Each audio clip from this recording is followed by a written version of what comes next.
रे ना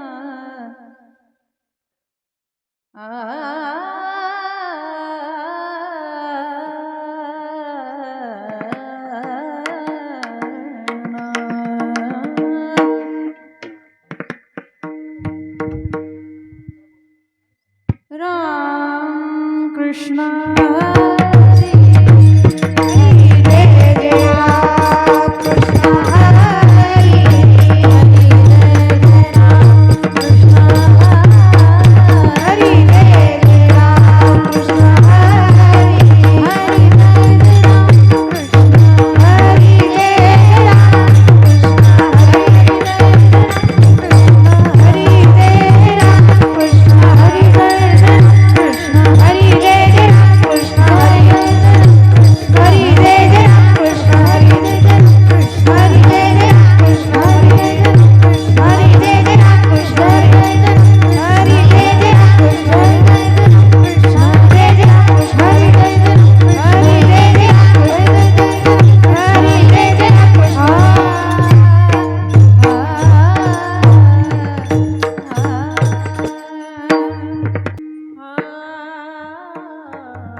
रूप पाहता लोचने झाले ओ साजने सुख झाले ओ साजने सुख झाले ओ साजने रूप पाहता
करावा विचार क्षणोक्षणी हाची करावा विचार क्षणोक्षणी हाची करावा क्षणोक्षणी हाची करावा विचार करावया पार भव सिंधू तरावया पार भव सिंधू श्रीमंत देह जाणार श्रीमंत देह जाणार सखा श्रीमंत देह जाणार श्रीमंत देह जाणार सखा आयुष्य खातो काळ सावधान आयुष्य खातो काळ सावधान संत समागमी धराविया समागमी धराविया आनंद समागमी धराविया समागमी धराविया कराविता तडी परहार कराविता तळी परमानी कराविता तळी परमानी श्रीमंत देह जाणार सकळ श्रीमंत देह जाणार सखा श्रीमंत देह जाणार सकळ श्रीमंत देह जाणार सखा आयुष्य खातो काळ सावधान आयुष्य खातो काळ सावधान तुका म्हणे लोकीच्या तुका म्हणे इहलोकीचा व्यवहार तुका म्हणे लोकीच्या तुका म्हणे इहलोकीचा व्यवहार नये डोळे धुरे भरुणी राम नये डोळे धुरे भरून राहो नये डोळे धुरे भरून राहो श्रीमंत देह जाणार सकळ जीवंत देह जाणार सकळ श्रीमंत देह जाणार सकळ जीवंत देह जाणार सकळ खातो काळ सावधान आयुष्य खातो काळ सावधान विठोबा गोपाळ गोमाय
क्षणोक्षणी करावा विचार तरावया पार भव सिंधू नाशिवंत देह जाणार सकळ आयुष्य खातो काळ सावधान संत समागमी धरावी आवडी करावी तातडी परमार्थी नाशिवंत देह जाणार सकळ आयुष्य खातो काळ सावधान तुका म्हणे इह लोकीच्या व्यवहारे नये डोळे धुरे भरून राहो नाशिवंत देह जाणार सकळ आयुष्य खातो काळ सावधान महायोग पेटे तटे भीमरथ्याम वरम पुंडलिकाय दातुं मुनींद्रैः समागत्य दिष्टन्तमानन्द कंदम परब्रह्मलिंगम भजे पांडुरंगम पांडुरंग करू पांडुरंग करू प्रथमन मन पुरस्कृतसा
करू प्रथम नमन दुसरे चरण संताजी त्यांच्या कृपादाने कथेचा विस्तार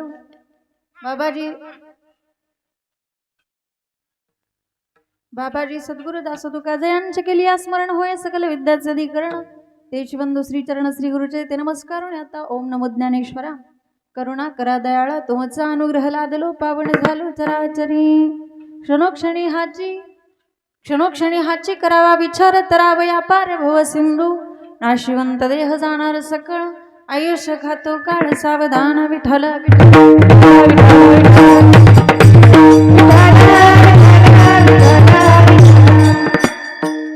प्रस्तुत प्राप्त प्रसंग प्राप्त स्थळी कीर्तन रूपी सेवेकरता घेतलेला अभंग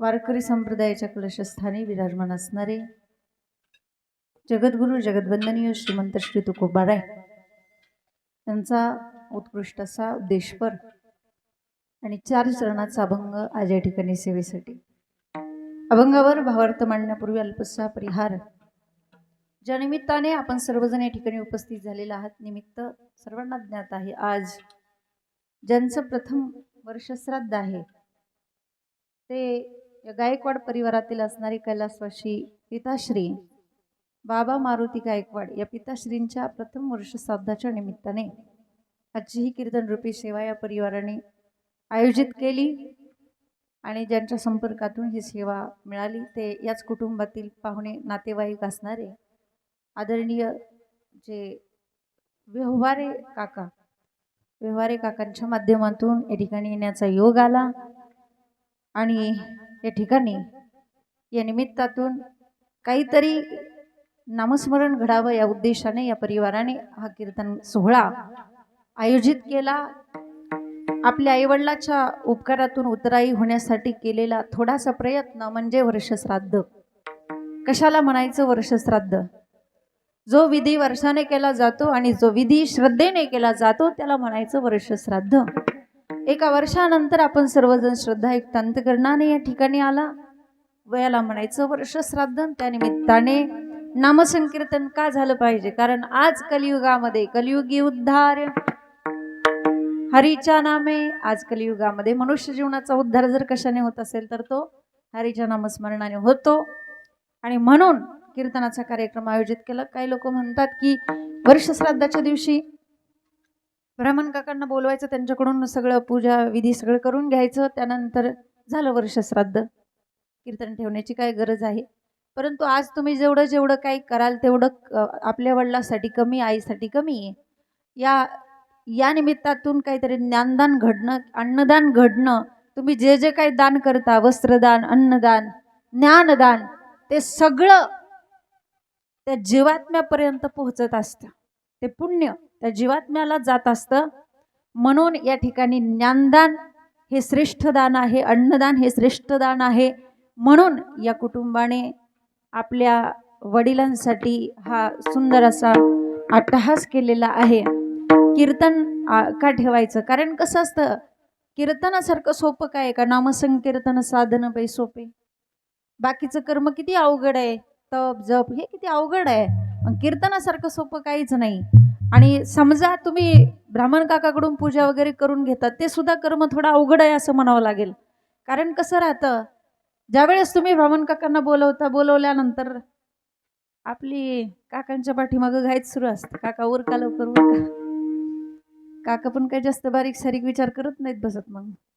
मग एखादा श्लोक म्हणत असताना एखादा रस्व दीर्घ एखादा श्लोकातला चुकला की त्या ठिकाणी कर्म हे चुकलं जातं, त्या ठिकाणी कर्म हे चुकलं जातं. मग कोणत्या चुका होतात? जो कोणी पूजेला बसलेला आहे त्याच्याकडून पण काही चुका होतात. जर समजा पूजेला बसल्यानंतर त्याला शिंक आली तरी कर्म चुकलं, त्याला खोकला आला तरी कर्म चुकलं, त्याला जांभळी आली तरी कर्म चुकलं. लक्षात घ्या, हे कर्म किती अवघड आहे. मग ह्या बारीक सारीक चुका भरून काढण्यासाठी कीर्तनाचा कार्यक्रम ठेवला जातो. मग कीर्तनामध्ये काय, खोकला आला तरी चालतो, जांभळी आली तरी चालते, आणि झोप आली तरी चालते. मग दिवसाचं कीर्तन आहे त्यामुळे कोणी झोपणार नाही, परंतु संध्याकाळचं कीर्तन असल्यावर हमखास लोक झोपतात. पण कीर्तनामध्ये काय लागतो तर भाव लागतो. भाव बळे आकळे एरवी नाकळे, करतळी आवळे तैसा हरी. त्यामुळे आज काहीतरी नामस्मरण घडलं पाहिजे. नामस्मरणासारखं पवित्र काहीच नाही. गगनाहुनी वाढ नाम आहे. आपल्या पूर्वजांना मार्ग सुखकर करून द्यायचा असेल तर पूर्वजा वैकुंठ मार्ग सोपा, हरिपाठामध्ये सांगितलेले, सोपा मार्ग करून द्यायचा असेल पूर्वजांना तर हरिमुखे म्हणा, हरिमुखे म्हणा, पुण्याची गणना कोण करी. आणि म्हणून या कुटुंबाने, या गायकवाड परिवाराने या ठिकाणी कीर्तनाचं सुंदर असं आयोजन केलं. कारण त्यांना माहिती आहे आज कलियुगामध्ये नामस्मरणाचं महत्त्व काय आहे. म्हणून आज खऱ्या अर्थाने या कुटुंबाचं कौतुक करावं तेवढं कमी. आज या ठिकाणी कीर्तनासाठी असणारी तुम्हा सर्वांची उपस्थिती, या ठिकाणी कीर्तनाच्या साथीला असणारे आमच्या सर्व वारकर शिक्षण संस्थेतील सर्व विद्यार्थिनी, विनिकरी बाबा असतील, या ठिकाणी आमच्या साथीला असणारे आमच्या विद्यार्थिनी आमच्या संस्थेमध्ये कीर्तनाचं शिक्षण घेत आहे, ते आमची तृप्तीताई जाधव, त्यानंतर ह्या लहान लहान छोट्या मुली, या ठिकाणी आमच्या संस्थेतील विद्यार्थी प्रकाश मोठे, या ठिकाणी ज्यांची सुंदर अशी साथ आहे ते आमचे बंधू जीवन महाराज धायगुडे. आणि सगळ्यात महत्त्वाचं, आपला कार्यक्रम ज्यांच्यावरती डिपेंड आहे ती सुंदर अशी माईक सिस्टीम, तुमच्यावरती सगळा खेळ आहे. त्यामुळे तुम्ही बसायला वाटल्यास खुर्चीवरती बसा. ठीक आहे, चालेल. आम्ही पण उभेच राहिलो, तुम्हाला काही अडचण नाही. कारण गायन करताना तुम्हाला इको तिथंच थांबावं लागणार आहे, इको द्यावा लागणार आहे. खुर्चीवर बसलं तरी चालेल किंवा उभं राहिलं तरी पुण्यच मिळेल, तुम्हाला काही अडचण नाही. कीर्तनच आहे. विठाला विठाला विठाला विठाला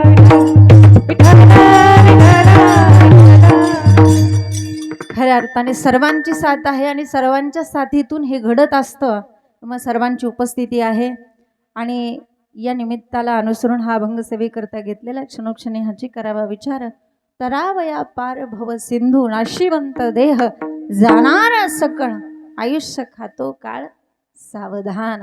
लक्षात घ्या, जन्म घेणं आपल्या हातामध्ये गो नाही, मरण आपल्या हातामध्ये का अजिबात नाही. पण कसं जगायचं हे तरी आपल्या हातामध्ये ना. आणि जगण्यावरती आपलं मरण अवलंबून असतं. लक्षात घ्या, जगण्यावरती आपलं मरण अवलंबून असतं. त्यामुळे जगताना असं जगा की उत्तम चिवरे कीर्ती मागे काहीतरी कीर्ती पाठीमागे राहावी असं जगलं पाहिजे. आणि जगताना जर जीवनात चांगलं कर्म असेल ना, कर्म शेवटी मेल्यानंतर आपल्या सोबत येणार आहे काय? काय येणार आहे आपल्या सोबत मेल्यानंतर? काय येणार आहे? हे नाही, कर्म येणार आहे. कर्म काय येणार आहे? आपण केलेलं कर्म. त्यामुळे जीवनामध्ये चांगलं कर्म करा. तुम्ही जे जे काही करचाल, तुम्ही आता ऐकलेलं कीर्तन आहे तुमच्या सोबत येणार आहे. हे 2 तास तुमचे फुकट नाही. लक्षात घ्या, हे 2 तास तुमचे फुकट जाणार नाही. 2 तास तुम्ही कीर्तन ऐकलं तरी तुमचं 2 तासांनी आयुष्य काय झालं? वाढलं. आलं का लक्षात? कारण पुण्याची गणना काळ करत नाही, पुण्याची गणना कोण करी. त्यामुळे तुम्ही ठरवा की तुमचा वेळ कशामध्ये घालवायचा? परमार्थामध्ये घालवायचा, नामस्मरणामध्ये घालवायचा, का इतर गोष्टींमध्ये घालवायचा. परंतु जिथं घालवायचं आहे तिथं वेळ आपल्याला द्यावा वाटत नाही. असं वाटतं की कधी कीर्तन संपते, कधी आम्ही घरी जातो. ऐक नाही.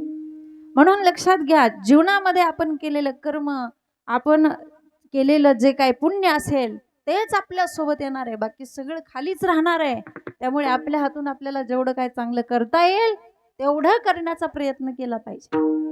मग चांगलं करायचं म्हणजे नेमकं काय करायचं? विहित कर्म करायचं. विहित कर्म, विहित कर्माचं आचरण करायचं, निषिद्ध कर्माचा त्याग करायचा.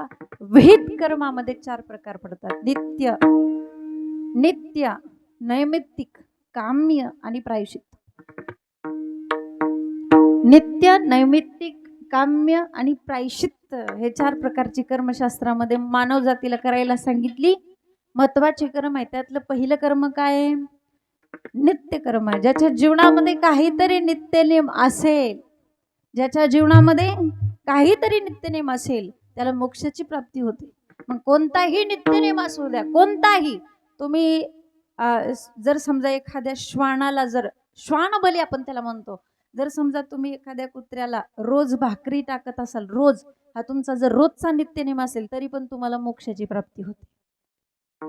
इतकी किंमत नित्यनेमाला आहे, एवढं महत्व नित्यनेमाचं आहे.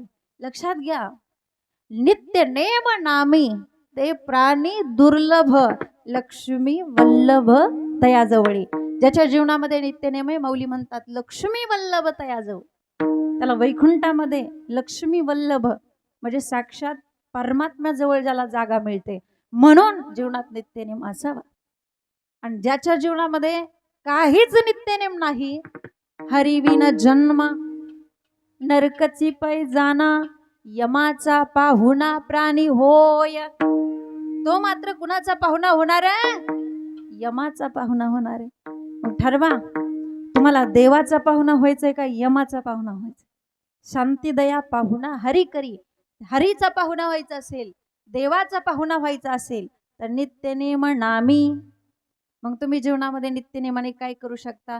भगवंताचं नामस्मरण करू शकता. उगच काही पण बोलत बसण्यापेक्षा देवाचं नाव घ्या. अनंत वाचाळ बरळती बरळ त्या कैसे गोपाळ पावे हरी. जी लोक विनाकारण उगच बरळत बसतात, काही पण बोलत असतात, त्यांना कशी हरीची प्राप्ती होईल? आहे की नाही? एकमेकाला भांडत बसण्यापेक्षा, एकमेकाला काही पण बोलत बसण्यापेक्षा मला असं वाटतं तोंडातून देवाचं नाव घ्यावं, तेवढीच आपली वाणी काय बनते, शुद्ध बनते, पवित्र बनते, पवित्र. आहे की नाही? आपण उगाच भांडत बसतो संसारामध्ये. बघा, तुम्ही म्हणताल की सासू सुनाचं कीर्तनामध्ये सांगू नये, पण सासू सुनाचं का सांगतात कीर्तनकार? कारण त्यांचा उद्देश फक्त हाच असतो की सासू सुनांनी नीट राहिलं पाहिजे, घरामध्ये व्यवस्थित राहिलं पाहिजे आणि भांडणं नाही केली पाहिजे. काही लोक म्हणतात उगाच कीर्तनकार काही पण गप्पा मारत बसतात, पण त्यांचा उद्देश काय? घरामध्ये तुम्ही व्यवस्थित जर राहाल तर मला नाही वाटत तुम्हाला परमार्थ करण्याची गरज आहे किंवा तुम्हाला कुठल्या कीर्तनकाराच्या पाया पडण्याची गरज आहे. फक्त जो व्यक्ती घरामध्ये व्यवस्थित राहतो. आणि मी तुम्हाला सांगू का, एक सासू सोनाची भांडणं न होण्यासाठी जालीम उपाय मी तुम्हाला सांगते बरं का. एक जालीम उपाय काय करायचं, भांडणं सुरुवात झाली ना, फक्त एक प्यालाभर पाण्याचा ग्लास घ्यायचा, सासूला द्यायचा एक घोट आणि आपण स्वतः एक घोट प्यायचा. काय करायचं, एक घोट सासूला द्यायचा आणि आपण एक घोट घ्यायचा. फक्त त्याला एक पथ्य, काय पथ्य माहितीये का, तो गिळायचा नाही. जोपर्यंत भांडण भेटत नाही तोपर्यंत तो घोट गिळायचा नाही. फुकट आहे बरं, काही औषध फुकट, पैसे घेतले जात नाहीत. हा, मला सांगायचं का, अनंत वाचाळ बरळ ती बरळ. जीवनामध्ये काही पण बरळत बसण्यापेक्षा भगवंताचं चिंतन करा, नामस्मरण करा, काहीतरी पुण्य तरी मिळेल. आहे की नाही? आणि म्हणून नित्य नेम जीवनामध्ये चांगलं कर्म असावं, चांगली वाणी असावी. चांगलं कर्म नामस्मरणासारखं काय चांगलं असू शकतं. त्यानंतर सांगितलं नैमित्तिक कर्म, ते आपण नंतर बघू. तिसरं सांगितलं प्रायश्चित्त कर्म. प्रायश्चित्त कर्म म्हणजे काय? प्रायश्चित्त कर्म म्हणजे आपल्या हातून जाणते अजाणतेपणाने एखादं पाप घडणं. म्हणजे आपण ते काही मुद्दाम केलं नाही, पण चुकून. इथं तुम्ही कीर्तनासाठी आला, कोणी चालत आलं, कोणी गाडीवरती आलं, पण येत असताना चुकून तुमच्या पायाखाली एखादी किडामुंगी मरण पावलेली, मग त्या ठिकाणी काय झालेलं आहे? पाप झालेलं आहे का पुण्य? पापच झालं. बरं, तुम्ही काय त्याच्यावरती मुद्दाम पाय दिलाय का? नाही. पण मुद्दाम दिला काय आणि चुकून पडला काय? पापच झालं. पापच झालं ना ते. जुन्या काळातली लोक म्हणायचे बघा की मांजर मारलं की कुठं जावं लागतं बाबा? काशीला. मग तिथे गेल्यानंतर एखादा वेदोक्त ब्राह्मण पाहावा लागतो, त्याच्या हातून होम हवन विधी पूजा वगैरे सगळं करून घ्यावं लागतं. आणि मग नंतर शेवटी आपल्या हातून जेवढ्या वजनाचं मांजर मेलंय तेवढ्याच वजनाचं सोन्याचं मांजर करायचं आणि ते गंगेत सोडायचं. शक्य आहे का आपल्याला? पण शास्त्र सांगतं तसंच करावं लागतं. हे प्रायश्चित्त कर्म आहे. त्यानंतर नैमित्तिक कर्म, म्हणजे जे कर्म आपण काहीतरी निमित्ताने करतो. जसं की आपण देवाची काय करतो, पुण्यतिथी जयंती करतो. देवाची जयंती, देवाची कधी पुण्यतिथी करतो का? नाही. संतांची काय करतात? पुण्यतिथी करतात, देवाची जयंती करतात. आणि माणसाचं काय करतात? वर्ष श्राद्ध. विठ्ठला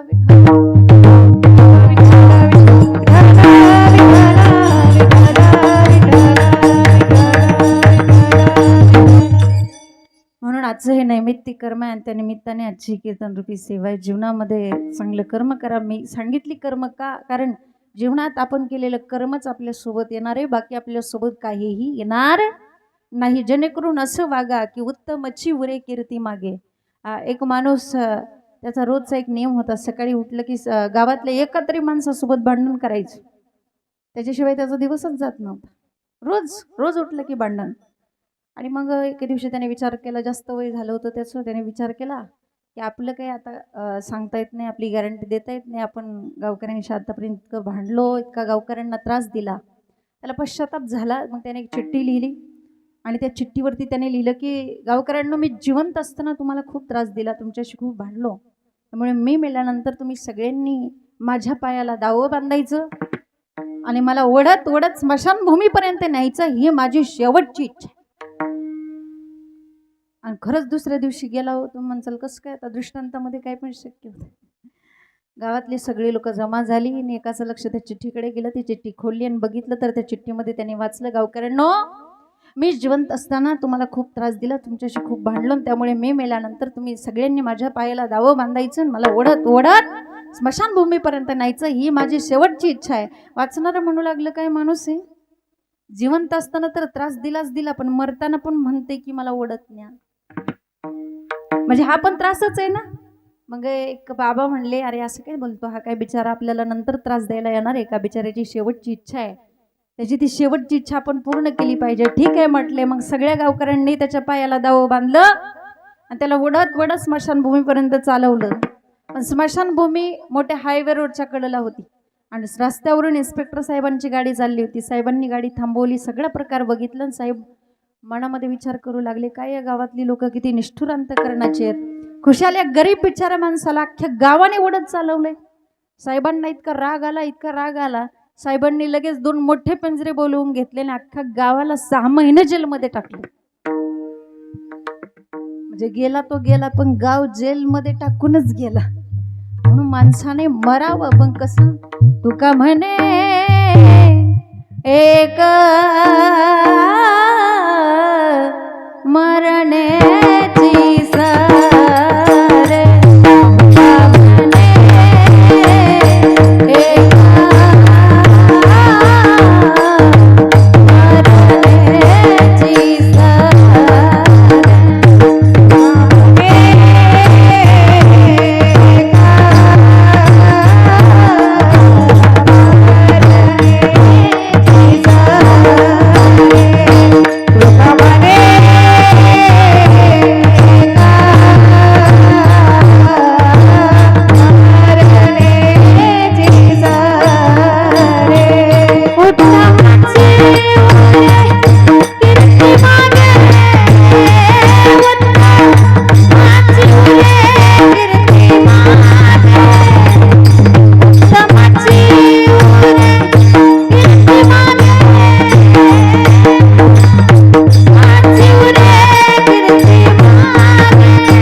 तुका म्हणे एक मरण्याची सर. मरण्याची सरे उत्तमची उरे कीर्ती मागे. माणसाच्या जीवनामध्ये चांगलं कर्म असावं, जेणेकरून उत्तमची उरे कीर्ती मागे. त्यासाठी ही 4 कर्म सांगितली.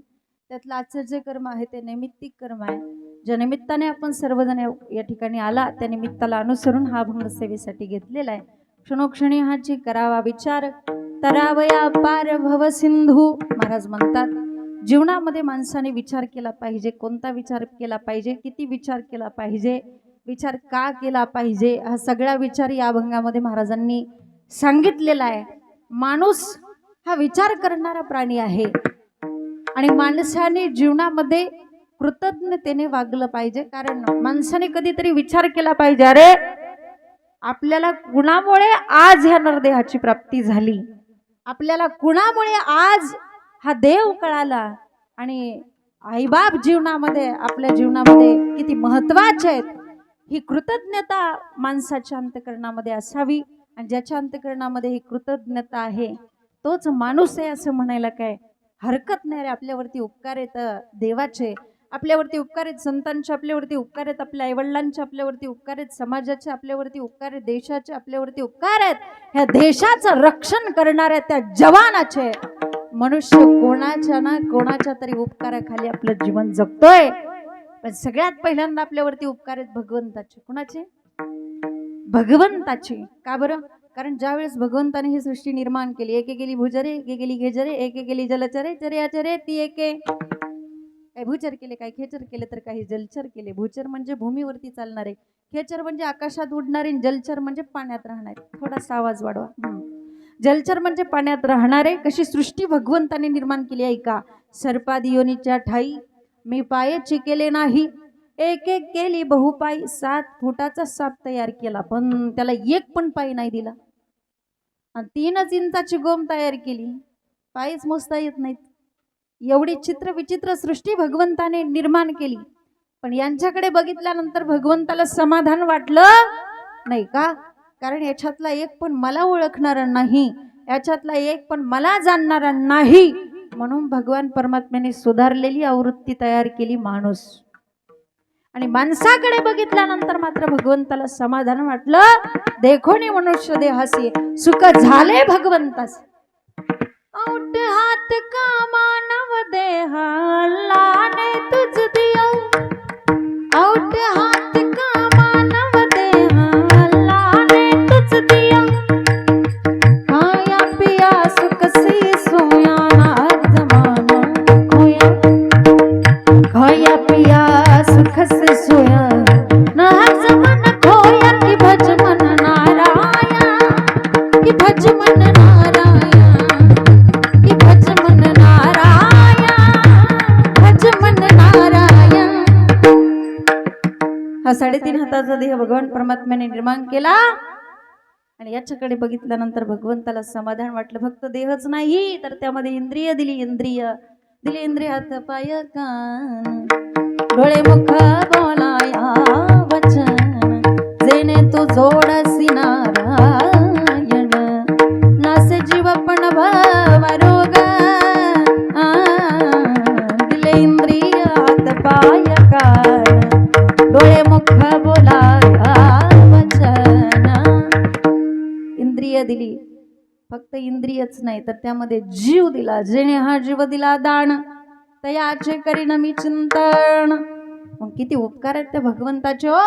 जन्म घेताना तो आपल्या सोबत होता, जगताना सुद्धा आपल्या सोबत राहतो जर त्याचं चिंतन केलं तर. आणि मरताना सुद्धा त्या मरणाच्या दुःखातून सोडवणारा कोण आहे. तुका म्हणे तुला सोडविना कोणी, एका चक्रपाणी वाचोनिया. बघा तुम्ही, आपण प्रत्येक जण आईच्या उदरामध्ये असताना आपल्याला अनंत यातना वेदना होत होत्या. त्या दुःखातून भगवंताने आपल्याला सोडवलं. कारण आपण भगवंताला विनंती केली, देवा एकदा तरी या दुःखातून मला वेगळं कर. आणि जर तू या गर्भवासाच्या दुःखातून मला वेगळं केलं तर मी काय करीन.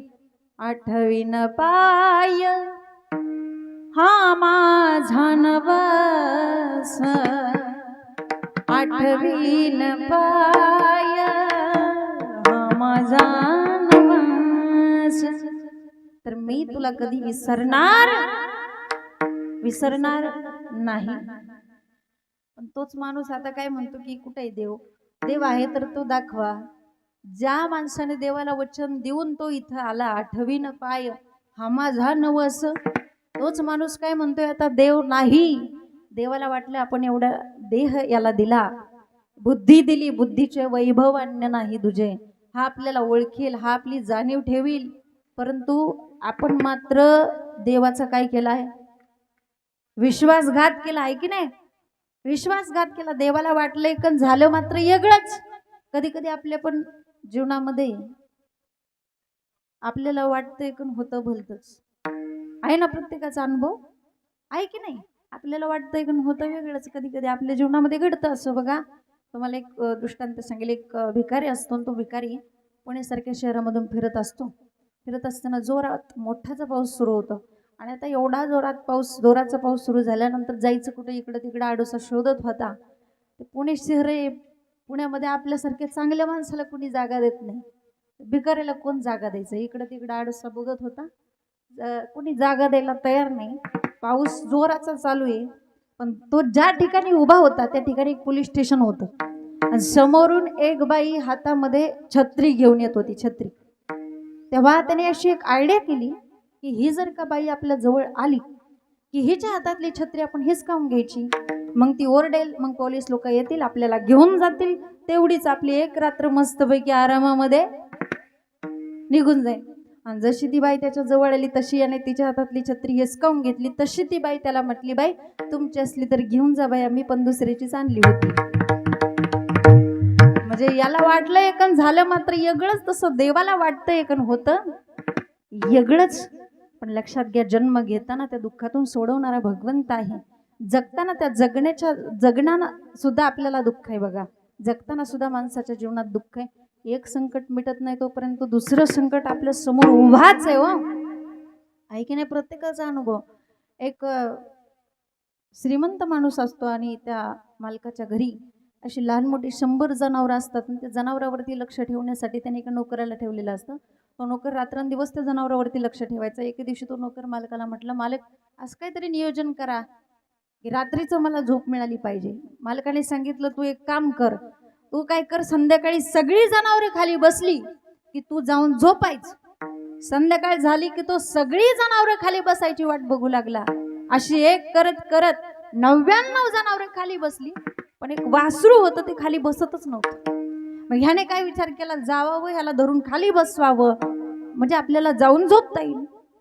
गेला, त्या वासराला धरून खाली बसवू लागला. पण गंमत अशी झाली, ते वासरू तर काय खाली बसलंच नाही, पण त्याच्या आवाजाने बसलेली जी 99 होती ती उठून उभी राहिली. आपल्या प्रत्येकाच्या जीवनातला हा अनुभव आहे.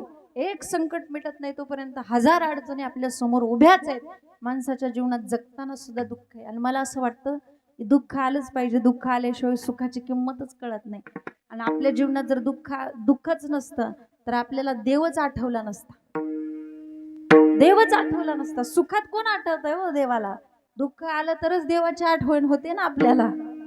मला असं वाटतं की सुखात सुद्धा जो देवाची आठवण करतो ना, त्याच्या जीवनात दुःखच कधी येत नाही. विठ्ठल विठ्ठल विठ्ठल विठ्ठल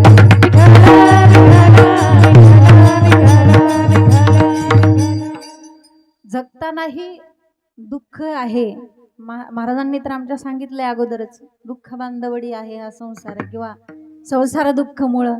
ते काय असं सांगत बसले नाही की नाही, जावा एखाद्या साधूचं दर्शन घेतल्यानंतर तो कसा म्हणतो, जा सुखी राहा. परंतु संत महात्म्यांनी असं आश्वासन नाही आपल्याला दिलं. त्यांनी सांगितलं, बाबांनो संसार हा दुःखाचाच आहे, तो दुःखाचं मूळच आहे. फक्त परमार्थ काय करतो, परमार्थ तुमच्या संसारातलं दुःख जरी नष्ट करत नसला तरी परमार्थ संसारामध्ये प्रपंचामध्ये होणाऱ्या दुःखाच्या वेदना कमी करतो. काय करतो परमार्थ? तुम्हाला प्रपंचामध्ये जे त्रिविध ताप पोळणार आहेत, आदिभौतिक आदिदैविक, हे ते त्रिविध ताप आपल्याला पोळत नाहीत. कशामुळे? परमार्थामुळे. त्याचे चटके आपल्याला बसत नाहीत. परमार्थ हा तुम्हाला दुःख जरी नष्ट करत नसला तरी तुमच्या जीवनातल्या दुःखाच्या यातना कमी करणारा परमार्थ आहे. म्हणून परमार्थ जीवनामध्ये केला पाहिजे. आणि जो परमार्थ करतो त्याचं मरण पण चांगलंच आहे. अंतकाळी ज्याच्या नाम आले मुखा, तुका म्हणे सुखा पारे नाही. मरताना भगवंताचं नाव मुखामध्ये आलं पाहिजे.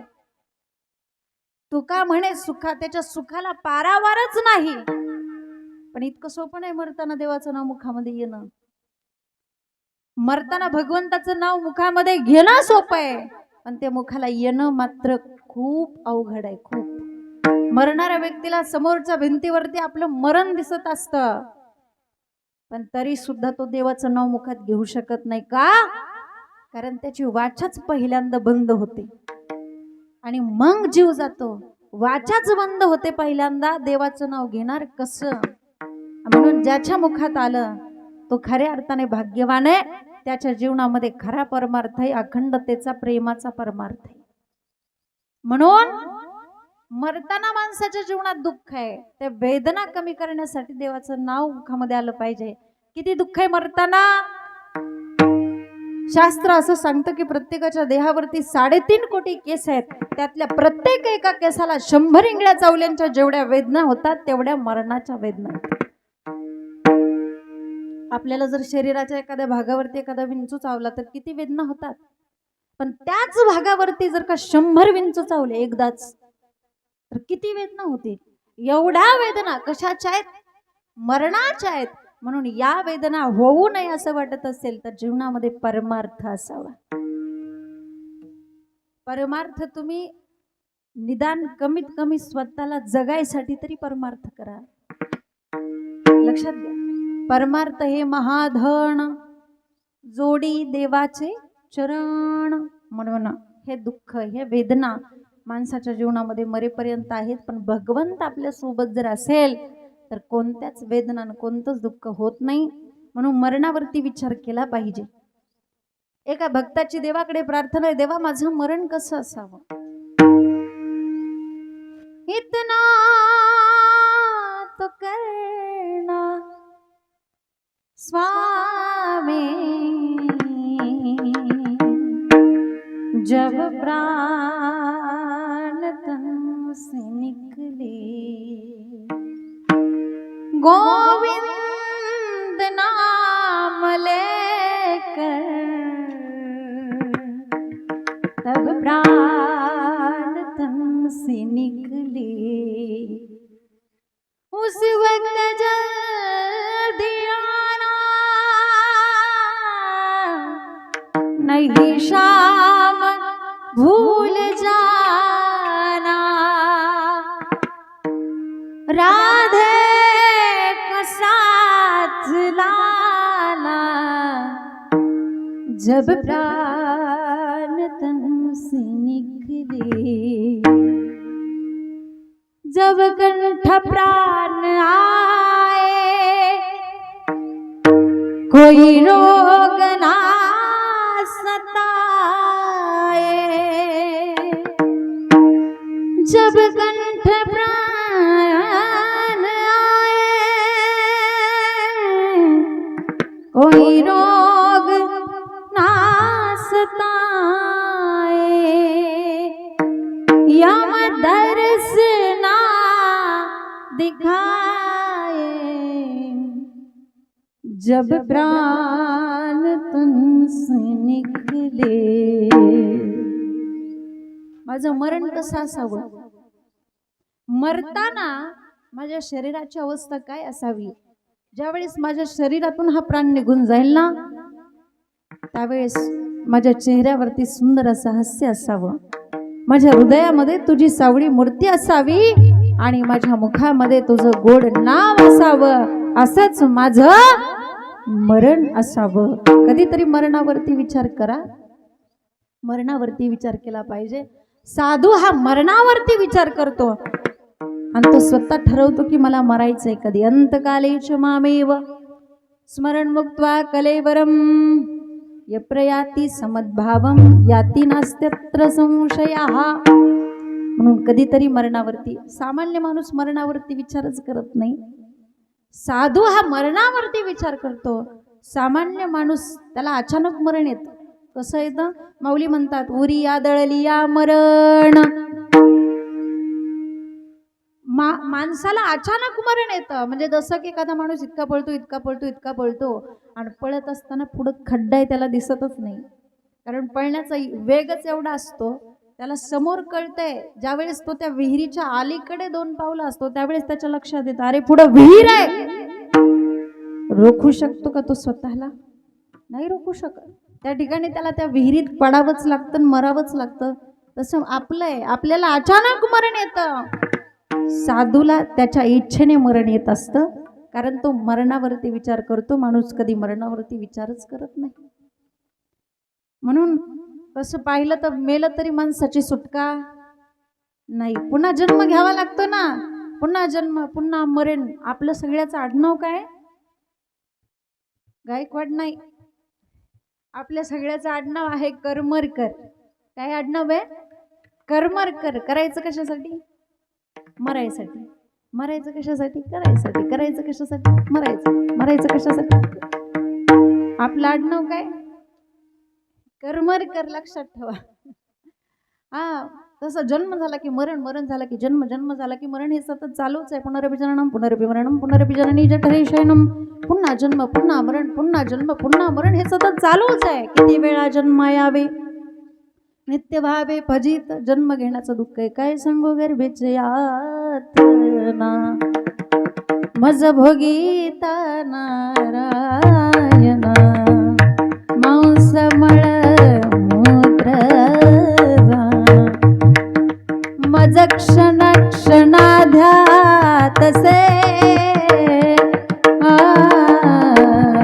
काय सांगू गर्भीची यातना. जन्म घेण्याचं दुःख आहे, मरणाचं दुःख आहे, परंतु यातून जर तुम्हाला सुटका करून घ्यायची असेल विचार केला पाहिजे. विचार केला पाहिजे या जन्म मरणाच्या रहाटातून कसं सुटायचं. मी तुम्हाला सांगते, ज्ञानी माणसाला पुन्हा जन्म नाही, ज्ञानी माणसाला पुन्हा मरण नाही. भगवद्गीतेमध्ये सांगितलेलं आहे ना, तद्भासयते सूर्यो न शशांको न पावकः यद्गत्वा न निवर्तन्ते तद्धाम परमं मम. या जगामध्ये काही गोष्टी शक्य अशक्य होतील, पण ज्ञानी माणसाला पुन्हा जन्म नाही, ज्ञानी माणसाला पुन्हा मरण. सरिता ओनिया चढती ब्रह्मगिरी परिज्ञानी न धरी जन्म काही. चंदनासी होय बाहुळत्व प्राप्ती परिज्ञानी न श्रीवती जन्म काही. जळला कापूर मागुता प्रगटे परिज्ञानी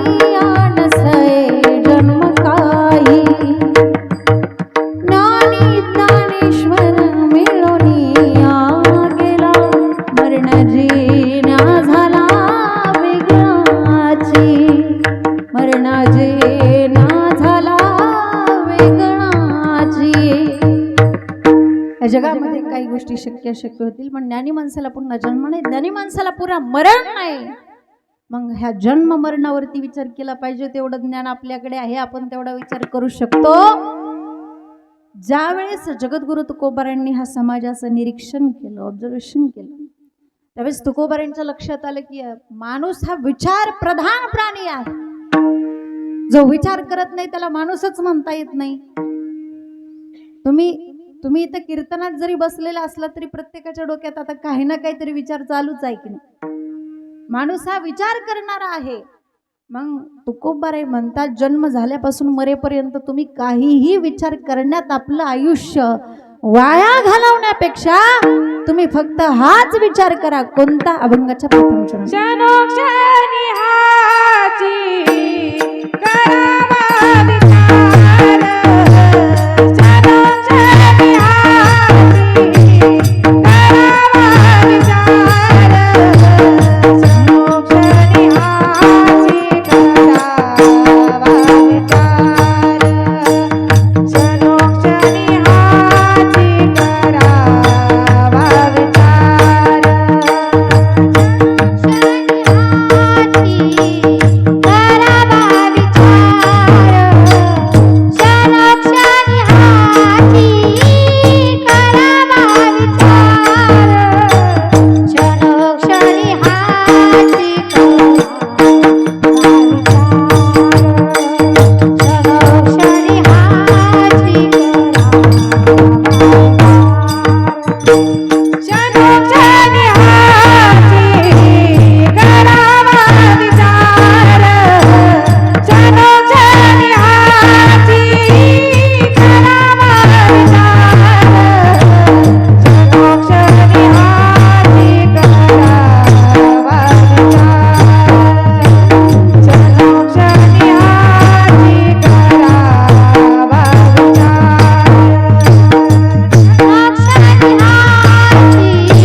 विचार तरावया पार भवसिंधू. महाराज म्हणतात तुम्ही विचार केला पाहिजे. किती विचार केला पाहिजे? क्षणोक्षणी.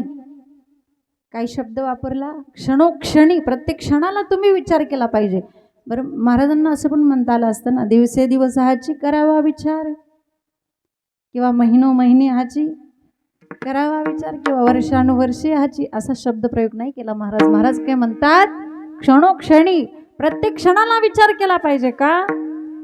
कारण माणसाच्या जीवनातला प्रत्येक क्षण महत्त्वाचा आहे आणि पुढच्या क्षणापर्यंत आपण जगू शकेलच का नाही याची गॅरंटी आहे का आपल्याला? पुढचा क्षण तरी आपल्या हातामध्ये आहे का? त्यामुळे आपला प्रत्येक क्षण महत्त्वाचा आहे. क्षणभंगूर नाही भरवसा. त्यामुळे क्षणाक्षणाला विचार केला पाहिजे. कारण आपण जर विचार केला तर हरिपाठाच्या पहिल्याच अभंगामध्ये वर्णन आहे, देवाची द्वारी उभा क्षणभरी. महाराज म्हणतात की बाबा तू देवाच्या द्वारामध्ये क्षणभर तरी उभा राहा. आणि हरिपाठाच्या शेवटच्या अभंगामध्ये महाराज म्हणतात रिकामा अर्ध घडी राहू नको. म्हणजे क्षणभर म्हणता म्हणता तू त्या हरीच्या नामस्मरणामध्ये इतका रममान हो की आता रिकामा अर्ध घडी राहू नको. म्हणजे आता ते हरीचं नामस्मरण केल्याशिवाय तू राहूच नको. म्हणजे क्षणोक्षणी याचा अर्थ असा नाही की क्षणभर, याचा अर्थ असा आहे की जन्मभर आता तू हेच केलं पाहिजे. कारण हेच खरं आहे, हेच सत्य आहे. जीवनामध्ये सत्य फक्त भगवंत आहे, बाकी सगळं काही खोटं आहे. लटिका व्यवहार सर्वहा संसार बाया एर झार हरिबीण. सगळा संसार खोटा आहे. माऊली म्हणतात संसार खोटा आहे, पण या जगामध्ये सत्य फक्त भगवंत आहे. या जगामध्ये सत्य फक्त ईश्वर आहे. ईश्वर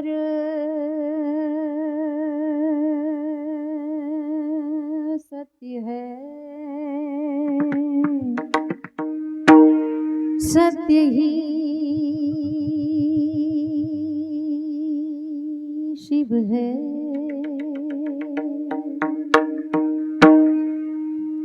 शिव ही सुंदर है, जागो उठकर देखो, जीवन जो तुझा कर है. सत्यम शिवम सुंदरम, सत्यम शिवम सुंदरम. ईश्वर सत्य है, सत्य ही शिव है, शिव ही सुंदर है. सत्यम शिवम सुंदरम, सत्यम शिवम सुंदरम, सत्यम शिवम सुंदरम, सत्यम शिवम सुंदरम, सत्यम शिवम सुंदरम.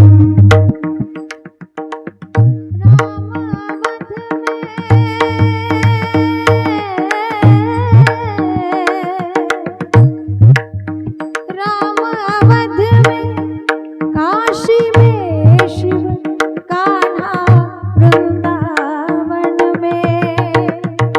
दया करो प्रभु देखो इनको, दया करो प्रभु देखो इनको, हर घर के आंगन में. राधा मोहन शरणम,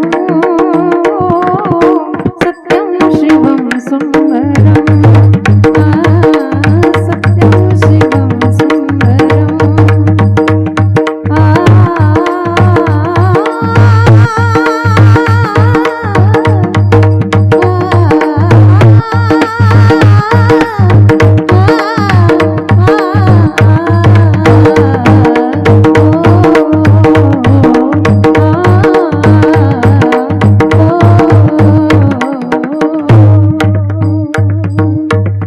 या जगामध्ये सत्य फक्त भगवंत आहे आणि त्यामुळे बाकीच्या गोष्टींचा विचार करायचा नाही. कारण फलकट तो संसार, तेथे सार भगवंत. सार फक्त भगवंत आहे, भगवंताचं नाव आहे. सारा सार विचार सार गोष्टीचा विचार केला पाहिजे. करा उठा उठी नाम धरा कंठी विठोबाचे. मग कोणता विचार करायचा आहे? तरावया पार भवसिंधू. हा भवसिंधू तरुण जाण्याचा आपण विचार करायचा आहे. किती विचार करायचा? क्षणोक्षणी, प्रत्येक क्षणाला. कारण काय? कारण माणसाचं आयुष्य फार कमी हो. आपण जर थोरा मोठ्यांच्या आयुष्याचा विचार केला तर माणसाचं आयुष्य त्याच्या पुढे काहीच नाही हो. हिरण्यकश्यपूचं आयुष्य किती होतं? किती होतं? 60,30,10,700 वर्ष आणि 9 महिने. किती राहिले का नाही लक्षात? 60,30,10,700 वर्ष आणि 9 महिने. एवढं वर्ष जगला कोण? हिरण्यकश्यप. मग त्याच्या आयुष्याच्या पुढे आपलं 62.5 कुठे ठेवता? आपलं तर फार कमी हो. आपल्याला पण भरपूर आयुष्य होतं बाबा सत्ययुगामध्ये. सत्ययुगामध्ये माणसाचं वय होतं 1,00,000 वर्ष. किती? 1,00,000 वर्ष. पण प्रत्येक युगामध्ये एक शून्य कमी होत गेला. सत्ययुगामध्ये माणसाचं वय म्हणजे माणूस 1,00,000 वर्ष जगायचा. कारण माणसाचा प्राण हाडात होता. हाडात जोपर्यंत हाडं होती तोपर्यंत माणूस जगायचा. नंतर एक शून्य कमी झाला त्रेतायुगामध्ये. किती झालं? 10,000 वर्ष. जोपर्यंत माणसाच्या अंगामध्ये मांस असायचं, मांस, तोपर्यंत माणूस जगायचा. नंतर एक शून्य कमी झाला द्वापार युगामध्ये. किती झालं? 1,000 वर्ष. जोपर्यंत माणसाच्या शरीरामध्ये रक्त होतं तोपर्यंत माणूस जगायचा. म्हणजे हाडातला प्राण मांसात आला, मांसातला प्राण रक्तात आला. पुन्हा एक शून्य कमी झाला 1,000 वरचा कलियुगामध्ये. किती झालं? 100 वर्ष. आता आपण सगळे मिळून त्या भगवंताला हात जोडून एक प्रार्थना करू की बाबा आता काही शून्य कमी करण्याच्या भानगडीत पडू नका. कारण 10 वर्षामध्ये फक्त 2च पंचवार्षिक होतात. अल्प आयुष मानव देह शत गणिले ते अर्धरात्र खाय मध्ये बालत्व पीडा रोग क्षय काय भजनासी उरले ते पाहे गा राम राम स्मराधी राम राम स्मराधी. माणसाचं आयुष्य फार कमी अल्प आहे. त्यामुळे क्षणोक्षणी प्रत्येक क्षणाला विचार केला पाहिजे. कोणता? तरावया पार भवसिंधू. हा भवसिंधू तरुण जाण्याचा विचार करायचा. भव म्हणजे काय? इको कमी. भव म्हणजे काय? भव म्हणजे संसार आणि सिंधू म्हणजे सागर. म्हणजे संसाराला महाराजांनी कशाची उपमा दिली? समुद्राची उपमा दिली. का बरं? समुद्रामध्ये जसं जर कोणी समुद्र पाहायला गेला असेल, समुद्र पाहून माघारी आल्यानंतर त्याचे नातेवाईक मित्रमंडळी वगैरे त्याला विचारतात, अरे बा समुद्र पाहायला गेलता? हो. मग समुद्रामध्ये किती लिटर पाणी होतं रे? किती लिटर? तो म्हटला अरे किती लिटर? जिकडं बघावं तिकडं पाणीच पाणी होतं. म्हणजे जसं समुद्रामध्ये किती लिटर पाणी आहे आपल्याला शब्दामध्ये सांगताच येणार नाही, तसं संसार किती मोठा आहे आणि संसारामध्ये किती दुःख आहे हे शब्दामध्ये सांगता येणार नाही. किती आले किती गेले, पण संसार संपलेला आहे का? नाही. करिता विचार तो हा दृढ संसार ब्रह्मादिका पार नलंगवे सामर्थ्य. म्हणून हा संसार तरुण जाण्याचा विचार करण्याची संधी फक्त याच देहामध्ये आहे. हे जन्म मरण थांबवायची शक्ती सामर्थ्य फक्त याच देहामध्ये आहे. कारण हा देह जोपर्यंत आहे तोपर्यंतच आपण, देह जरी महत्त्वाचा नसला तरी देह जोपर्यंत आहे तोपर्यंतच आपण विचार करू शकतो. कारण हा देह कसा आहे? महाराज अभंगाच्या दुसऱ्या चरणातून नाशिबंद देह जाणार सगळ्या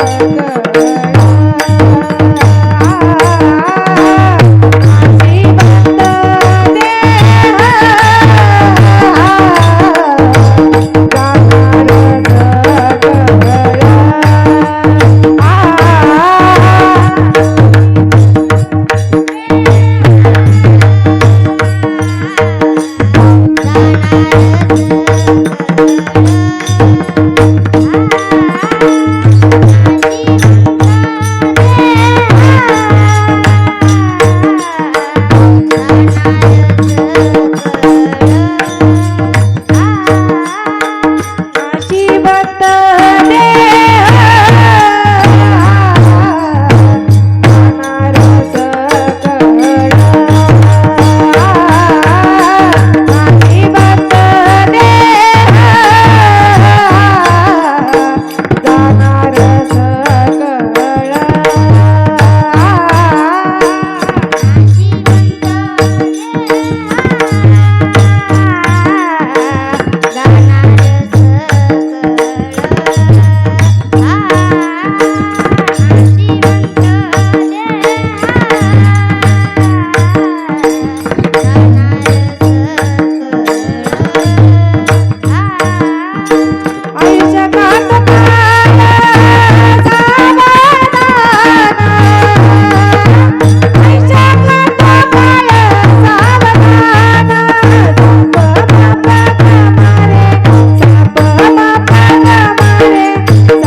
नाशिवंत देह जाणार देह जाणार सकळ आयुष्य घातो काळ सावधान. महाराज म्हणतात हा देह नाशिवंत आहे आणि हा देह किती नाशिवंत आहे याचं वर्णन मदालसेने सुद्धा केलेलं आहे. हा देह नाशिवंत मळमूत्राचा बांधा भरी चल्म घातीले कुर्म कीटकाचा सांदा रव रव दुर्गंधी रे अमंगळ तिचा बांधा स्मरण्या हरिहारा शरण जाई गोविंदा परी मदालसा सोहम जो जो रे बाळा. किती नाशिवंत आहे हा देह. या देहासारखं नाशिवंत काहीच नाही. मुळात हा देह आपला नाहीच आहे. देह हा काळाचा धन कुबेराचे येथे मनुष्याचे काय आहे. हा देह आपला नाहीच. मग या देहाला लागून जे कोणी आपले नातेवाईक असतील ते तरी आपले आहेत का? ज्याला आपण माझं माझं म्हणतो ते आपले आहेत का? हा देहावरतीच जर आपल्याला गॅरंटी देता येत नसेल, विश्वास देता येत नसेल, तर बाकीच्यांवरती काय गॅरंटी देतात, काय विश्वास देतात? काहीच आपलं नाही. कसमे वादे प्यार वफा सब बात है बातों का क्या, कौन किसी का नहीं है झूठे नाते है नातों का क्या, कसमे वादे प्यार वफा सब बातें हैं, बातों का क्या होगा मसीहा सामने तेरे, फिर भी न तू बच पाएगा। तेरा अपना खून ही आखिर तुझको आग लगाएगा। आसमान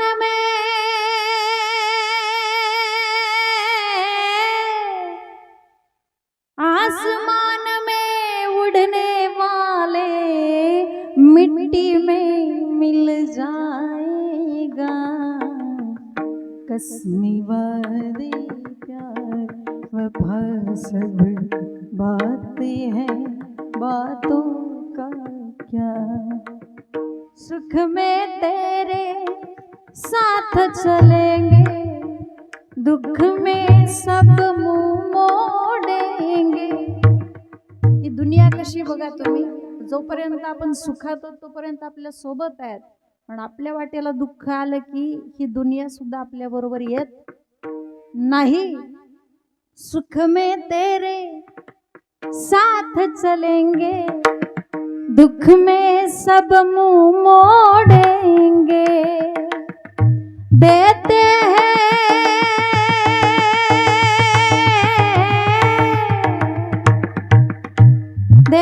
हैं भगवान को धोखा, इंसान को क्या छोड़ेंगे।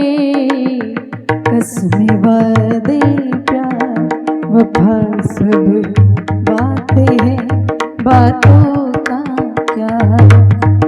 कसमें वादे प्यार वफा सब बातें हैं, बातों का क्या। कुणीही आपलं नाहीये, हा देह जर आपला नसेल तर बाकीचे आपले असतील का? नाहीच ना। म्हणून हा देह नाशिवंत आहे, तो आपला नाहीये, तो जाणार आहे।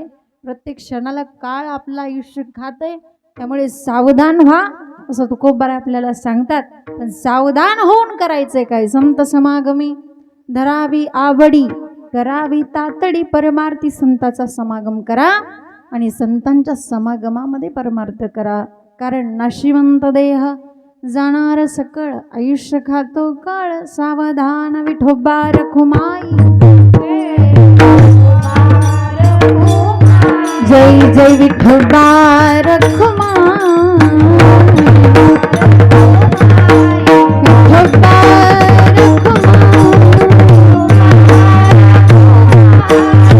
विठोबा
इथूनच लावत जावा. इकडे या काका, इकडून लावत जावा बुक, इकडून. हा,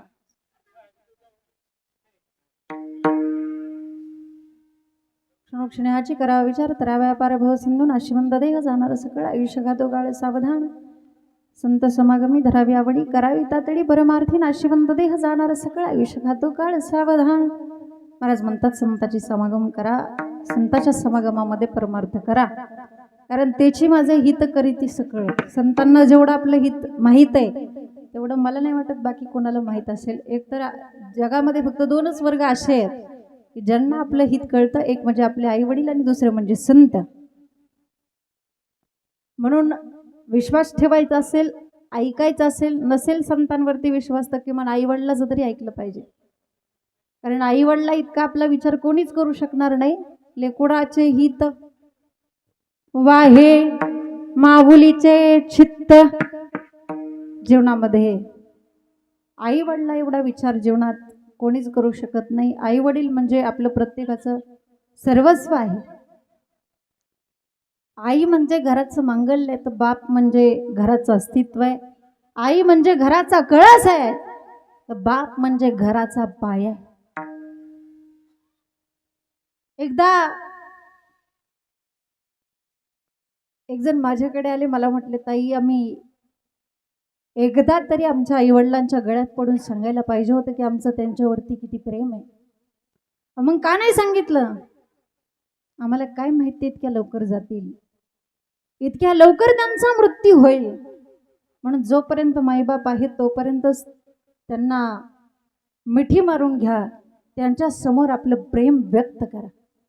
तर एकदा का तुमचे माईबाप या मातीआड निघून गेले ना, किती आई आई करा आणि कितीही बाबा बाबा करा, माती आड गेलेले माईबाप तुम्हाला नंतर ह्या डोळ्यांना पाहायला सुद्धा मिळणार नाहीत. ते पाहायला मिळतील ते फक्त फोटोमध्ये. म्हणून आपली आई आपल्या जवळ असणं, आपला बाप आपल्या जवळ असणं, जिवंत असणं खूप महत्त्वाचं आहे. ज्या दिवशी तुमचा बाप गेला ना त्या दिवशी तुमचा आधार संपला. बापाच्या श्रीमंतीला महत्त्व नसतं हो, बापाच्या आधाराला खूप महत्त्व असतं. तुमचा बाप कितीही वयस्कर असू द्या, तो जर का तुमच्या जीवनातून निघून गेला ना, तुमच्या डोळ्यातून सहजच अश्रू वाहतील आणि तुमच्या मुखातून उद्गार निघतील, बापरे किती मोठा आधार गमावून बसलो. बाप म्हणजे जीवनाचा आधार असतो, आधार. हृदयातलं प्रेम डोळ्यातल्या अश्रून वाटेची दाखवते, तिला आई असं म्हणतात. पण हृदयातलं प्रेम हृदयातच झाकून जो ठेवतो त्याला बाप म्हणतात. महिला मंडळ, खरं सांगा, तुम्हाला दिवाळीच्या सणाचा आनंद कुठपर्यंत? जोपर्यंत तुमच्या माहेरात तुमची आई जिवंत आहे, तुमचे वडील जिवंत आहेत ना, तोपर्यंतच तो आनंद आहे. मग तुम्ही म्हणाल की नाही भावाकडे नाही का जाता येत? अहो, जेवढा हक्क आईबापावरती दाखवता येतो ना, तेवढा हक्क भावावरती नाही कधी दाखवता येत. तुमचा बाप गेला ना, तुमची आई गेली ना, हक्काचा उंबरा चपला सोडायला तुम्हाला नाही. लक्षात घ्या. म्हणून जीवनामध्ये हा बाप असणं खूप महत्त्वाचं आहे.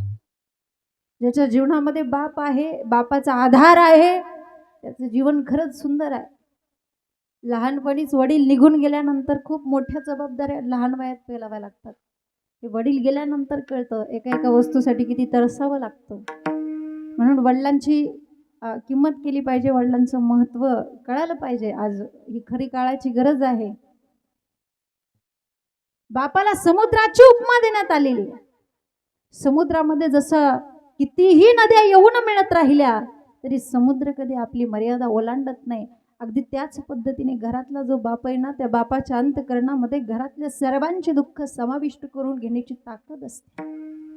मग बायकोचं दुःख असू द्या, बहिणीचं असू द्या, आईचं असू द्या, मुलांचं असू द्या, सगळ्यांचे दुःख तो बाप ऐकून घेतो. पण स्वतःचं दुःख मात्र तो कधीच कोणाला सांगत नाही आणि त्याला सांगताही येत नाही.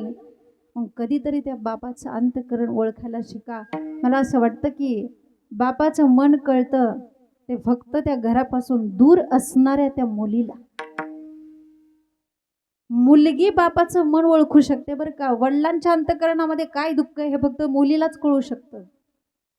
मुलीचं जर का लग्न झालं ना तर मुलगी पहिला फोन आपल्या वडिलांना करते आणि वडिलांचा बदललेला आवाज ती एका क्षणात ओळखते आणि मग 17 प्रश्न विचारायला सुरुवात करते. मुलगी वडिलांना जाणते, मुलगी वडिलांना जपते. आणि घरातल्या इतरांनी सुद्धा घरातल्या बापाला असं जपावं ही बापाची किमान अपेक्षा असते. बाप प्रेम दाखवत नाही म्हणजे बाप प्रेम करत नाही असं नाही. बापाच्या सुद्धा अंतःकरणामध्ये तेवढंच प्रेम आहे जेवढं आईच्या आहे. उरामध्ये माया त्याच्या काळ्या मेघवाणी दाखविना कधी कुणा डोळ्यातल पाणी. जिजू जिजू संसाराचा गाडा हाकला फटामध्ये आसू जरी कना वाकला. घडीभर तू थांब जरा ऐक त्याची धापद लई अवघड हाय गडा उमगाया बापर उमगाया बापर लई अवघड हाय गडा उमगाया बापर उमगाया बापर. मुकी मुकी माया त्याची मुकी घाल मेला लेकरांच्या पायी उभा जन्म उधळीला. आधाराचा वड जणू वाकल आभाळ तिच्या आईला पाचोळा जिन रानमाळ जिन रानमाळ. घडीभर तू थांब जरा ऐक त्याची धापद लई अवघड हाय गड्या उमगाया बापर उमगाया बापर लई अवघड हाय गडा उमगाया बापर उमगाया बापर. बाप समजून घेणं खूप कठीण आहे, खूप कठीण आहे. बापाला ओळखण्यासाठी सुद्धा मला वाटतं तेवढं मोठं अंतःकरण करावं लागेल. अरे ज्या बापाने अख्खं तारुण्य आपल्यासाठी घातलं, हाडाचं काडं केलं, रक्ताचं पाणी केलं, कष्ट केलं, गरिबीतून सगळं उभं केलं, मला वाटतं त्या कष्टाची जाणीव प्रत्येक मुलाने मुलीने ठेवावी आणि जीवनामध्ये त्या बापाच्या कष्टाचं चीज करावं. म्हणून नाही कीर्तन कळालं तरी चालेल, पण आज कीर्तनातून आईबाप जरी कळालं ना तरी आजच्या कीर्तनाचं सार्थक झालं. जीवनामध्ये आईबापाला चांगलं सांभाळा, त्यांना कधी दुखवू नका, त्यांच्या डोळ्यातून पाणी येईल असं कधी त्यांना बोलू नका. बस एवढं जरी आजच्या कीर्तनातून घेऊन गेला तरी खूप झालं. कारण आईवडिला एवढं आपलं हित कोणालाच कळत नाही. दुसरा वर्ग आहे संतांचा, संतांना समाजाचं हित कळतं. म्हणून ते संत तुकोबाराय सांगतात की अरे बाबा हा अज्ञानरूपी धूर डोळ्यातून काढून टाका, त्याशिवाय ज्ञानरूपी प्रकाश ज्ञानरूपी परमात्मा तुम्हाला दिसणार नाही. 4थ्या चरणामध्ये सांगतात लोकी भागवारे उठामने लोकी जाणारे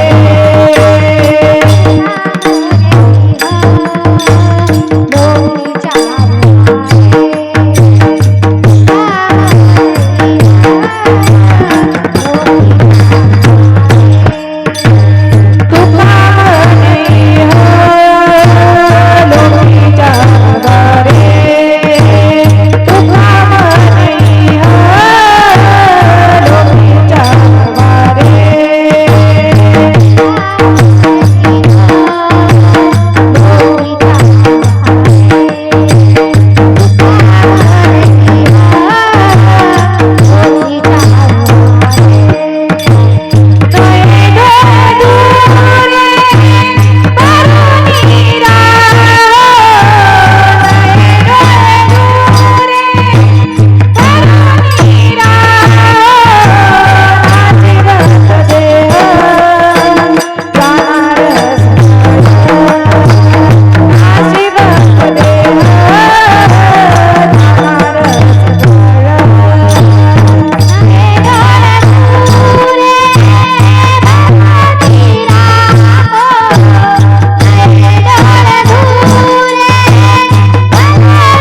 करावा विचार करावा अपार भाव सिंधू नाशिवंत देह जाणार सकळ आयुष्य खातू काळ सावधान संत समागमी धरावी आवडी करावी तातडी परमार्थी तुका म्हणे इह लोकीच्या व्यवहारी नये डोळे धुरे भरून राहू